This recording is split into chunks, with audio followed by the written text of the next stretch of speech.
Unicorn Overlord is a great recent game developed by Vanillaware and Atlas. It combines lots of different aspects of many games from the genre, giving a lot of freedom to choose the way you complete the game, in both combat and the way the story plays out as you recruit characters. But it's very unique, so it's actually pretty difficult to find games that match up to it. There are a few games that match up very well, so we'll go over those first, and then I'll talk about other options that capture different themes very well, with a bit fewer of the same specific mechanics. And to begin with, there's really only one game and series that I could possibly start with. In my eyes, Ogre Battle is pretty clearly a huge influence on Unicorn Overlord. A lot of the systems that you've seen in Unicorn Overlord are here. Squad-based combat, large battlefields where you attempt to seize control over specific cities and towns, a large overarching narrative with conflict against an empire. One of the unique things that Ogre Battle March of the Black Queen does is in the endings. You get a different ending scene based on actions you take, such as filling the reputation meter, recruiting certain characters, and acquiring specific items.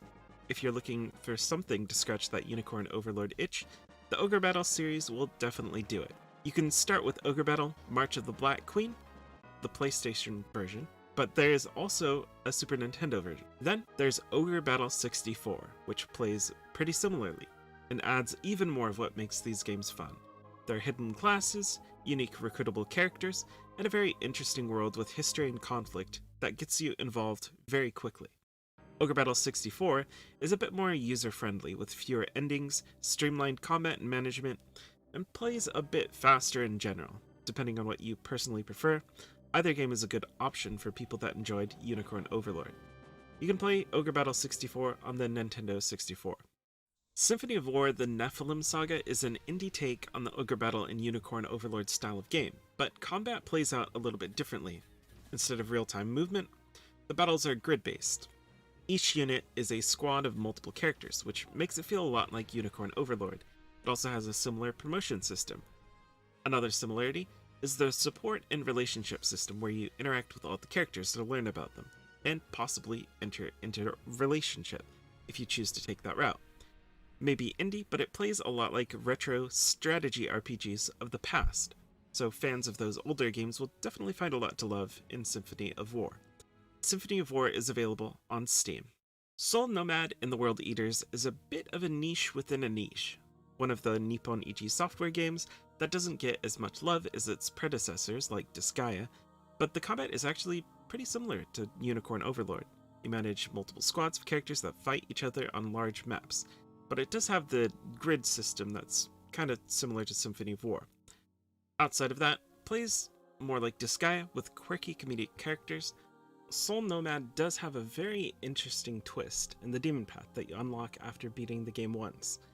Here, you can become one with the darkness in your soul and eat the world, destroying everyone in your path and dominating the villains that you fought.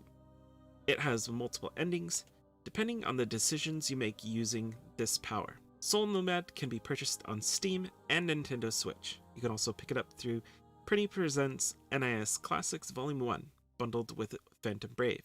Brigandine Legend of Forena is a fun strategy RPG. You choose at the beginning which kingdom to take control of. An empire springs up, and you have to fight against it. There are characters to recruit, and each character controls a squad of monsters that they summon to battle. Combat plays out more like a tactics game, but I think it hits on a lot of the ideas that made me enjoy Unicorn Overlord. A lot of the fun is in organizing your characters and slowly expanding your kingdom. It also has a sequel that's available on Steam, Switch, and PlayStation. If you can, I'd recommend trying to find Brigandine's Grand Edition, which is the better version of the original, and it has a fan translation. It can take a little bit of work to play it, but it's well worth it. That version and the original are both on the original PlayStation 1. Linger is a large series with 5 games in the main series, many of which didn't make it to us in North America, unfortunately. But the 2 games that did make it are fantastic. Linger 1, also known as War Song on the Sega Genesis, is one of the more unique strategy RPGs from that era, with generals that control a squad of characters you take command of. Combat takes place on a grid, Much like games like Fire Emblem, Shining Force, and some of the other games I mentioned earlier, there are promotions, item management, and pretty much everything you would expect in the genre. And a unique twist for the time, the first stage of the game is a losing battle, where your king fights to the death against the forces of darkness. You then jump from battle to battle, attempting to escape, and eventually you turn it around to restore your former kingdom.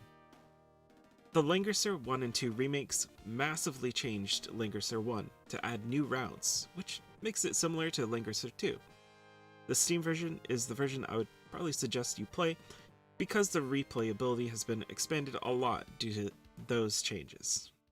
Dragon Force is largely unknown at this point. It's pretty obscure, but it's actually one of the more unique and cool strategy games from the Sega Saturn. The overall concept is here. You take control over a kingdom that is attempting to unite the continent, and you are doing so in response to an empire that is trying to do the same. But they're evil and you're not. You get to choose which kingdom you play as to do this. One of the things that makes Dragon Force unique is how the combat plays out. You begin the battles by first choosing from your list of generals that you've deployed. Then it swaps to a battle screen and you take control over your armies. It's kind of like an expanded version of Linger's animated battle scenes, but now you control them in real time. You can choose formations to use, and you can also use unique skills. There's a lot of complexity in the game. It's super fun to play. I think people that enjoy Unicorn Overlord should give this game a look. A lot of what you enjoyed there is present here, but in a slightly different package. Dragon Force and its sequel are both available on the Sega Saturn. Unicorn Overlord is one of the more unique games out there, but hopefully this list will get you started in your search for something that is similar. If you have any other suggestions, feel free to put them down in the comments.